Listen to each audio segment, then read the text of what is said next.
आप सभी को science Q for YouTube channel पे स्वागत है। आज हम क्लास 10th की साइंस चैप्टर 2 का एसिड बेस सॉल्ट का पार्ट 4 लेकर आए हैं।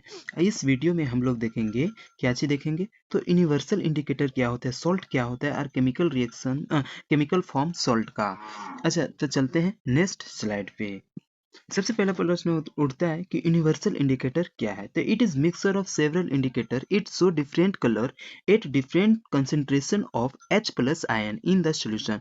सॉल्यूशन में H प्लस आयन के कंसंट्रेशन के अनुसार ये डिफरेंट डिफरेंट कलर शो करता है। जैसे 7 पे ये ग्रीन कलर है, 4 पे ये येलो है और 0 पे ये रेड है, या फिर 14 पे ये हल्का 14 पे ये ब्लू कलर टाइप में है।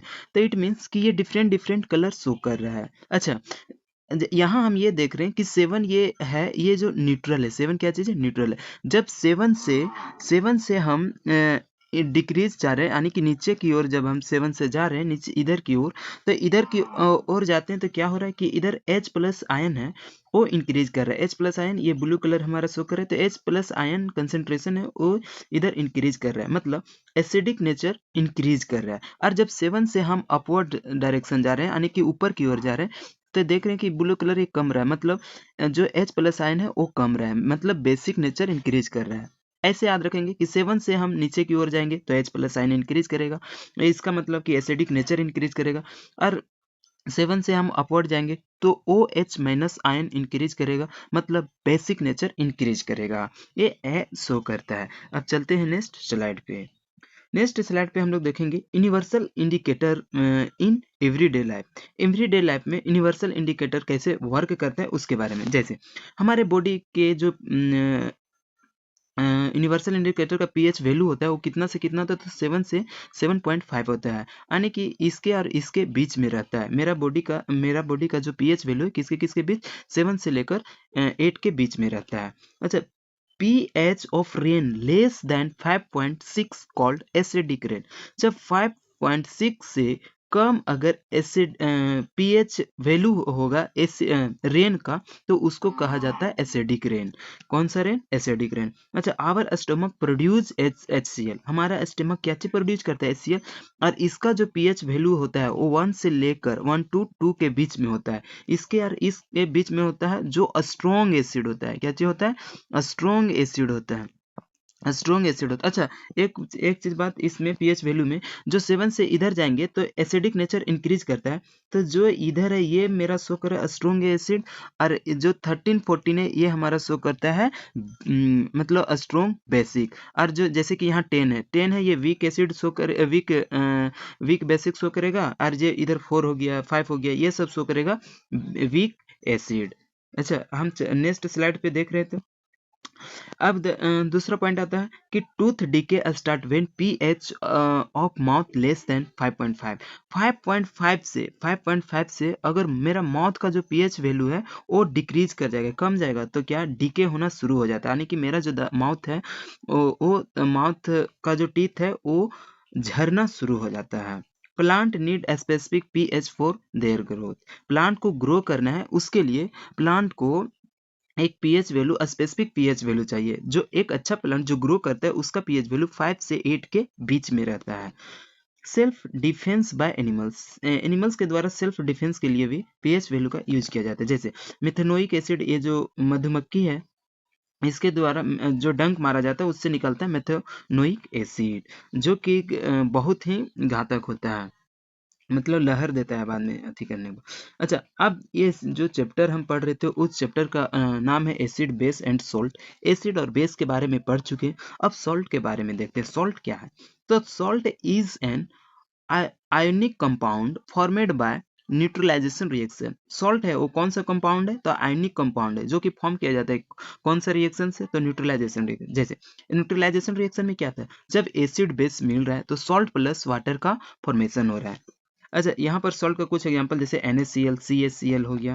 केमिकल फॉर्म ऑफ सॉल्ट का देखते हैं, सॉल्ट का केमिकल फॉर्म कौन कौन, जैसे sodium hydroxide formula NaOH, bleaching powder formula CaCl2, baking soda formula NaHCO3, washing soda formula Na2CO3 10H2O, plaster of Paris formula CaSO4 half H2O, ये हमारा formula हुआ। और ये इससे बोर्ड में ऑब्जेक्टिव क्वेश्चन पूछा जाता है, बहुत इंपॉर्टेंट है, इसको याद रखना बहुत जरूरी है।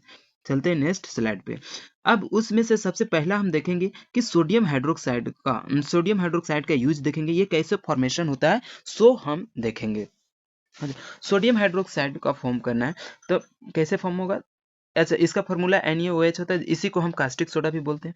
When electricity pass through an aqueous solution of NaCl it decomposed to form NaOH। अच्छा, जैसे इसको हम एक ट्यूब से समझते हैं।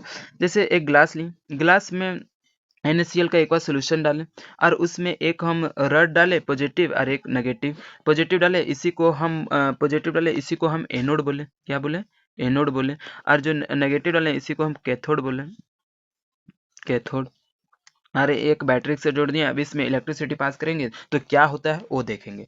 क्या चलिए पहले हम Na देखते हैं रिएक्शन से। NaCl एक्वा सोल्यूशन यानी कि वाटर भी लिए। अब जब इससे हम इलेक्ट्रिसिटी पास कराएंगे तो क्या फॉर्म होता है? तो NaOH और प्लस में Cl2 जो कि गैस के फॉर्म में रहेगा, और फिर क्या चीज बनेगा? H2O, ये भी गैस के फॉर्म में Cl यहाँ जो हमारा रहेगा ये रहेगा एनोड। कैसे रहेगा? एनोड।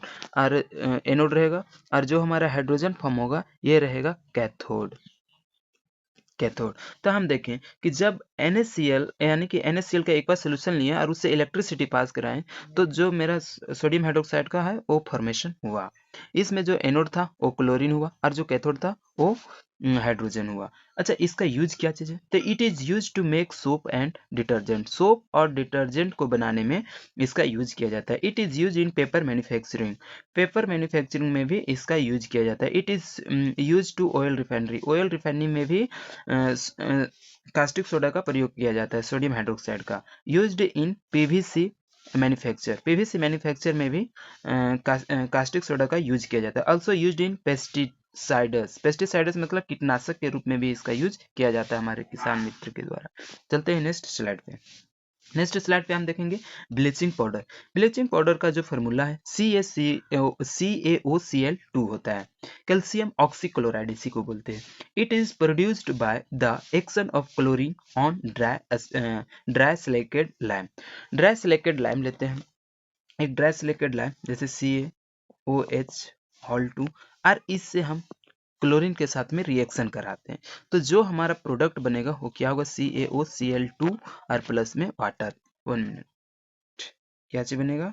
वाटर, प्लस में वाटर H2O, वाटर बना। तो ये हमारा जो क्लोरीन है, क्लोरीन नहीं, ये जो हमारा ब्लीचिंग पाउडर है इसका फॉर्मेशन होने का ये रिएक्शन है। अच्छा, इसका यूज क्या चीज है?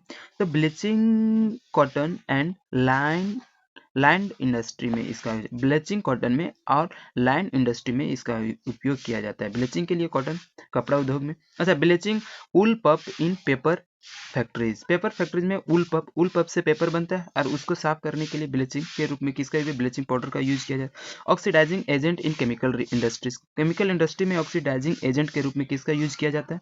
तो ब्लीचिंग पाउडर का। Disinfecting drinking water. Drinking water को डिसइंफेक्ट बनाने में किसका यूज किया जाता है? तो ब्लीचिंग पाउडर का। चलते हैं नेक्स्ट स्लाइड पे। अच्छा, यहाँ पर ये जो मेरा आज का वीडियो था ये खत्म हुआ, पार्ट 4।